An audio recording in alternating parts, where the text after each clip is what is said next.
అరకులో మధ్యాహ్నం పూట అంతగా చలిగా లేదు, కానీ మార్నింగ్ ఇంకా ఈవినింగ్ చాలా చాలా చలిగా ఉందన్నమాట. ఆ షూటింగ్ లైట్స్ వేడికి అరకులో ఉన్న చలికి సరిగ్గా సెట్ అయిపోయింది. Hi, hello, welcome back to my channel. I'm Vishali. మీరు చూస్తుంది నా ఛానల్ విక్టరీ విహారీ.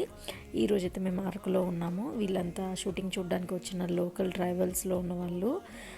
ఇది ఒక పెద్ద హిల్ స్టేషన్ అనమాట. ఈవినింగ్ అయ్యేసరికి చలి పులిలాగా కొరుక్కు తింటూ ఉందన్నమాట. బీభత్సమైన చల్లగా ఉంది. మీరు కనుక ఈ వీడియోకి ఫస్ట్ వీడియో చూడాలి అనుకుంటే కనుక నేను డిస్క్రిప్షన్లో లింక్ ఇస్తాను. Please go and watch and subscribe to victory Vihari. And ఇప్పుడైతే షూటింగ్ ఈవినింగ్కి వచ్చేసాము. బాగా చల్లగా ఉంది, అయినా కూడా మా చరణ్కి షూటింగ్ సార్తో జరిగిందనమాట. మొత్తానికి షూటింగ్ అయితే అయిపోయి ప్యాకప్ జరిగి ఇంటికి అయితే వెళ్తున్నాము. రూమ్కి అయితే వెళ్తున్నాం. మళ్ళీ మరొక షాట్లో కలుద్దాం.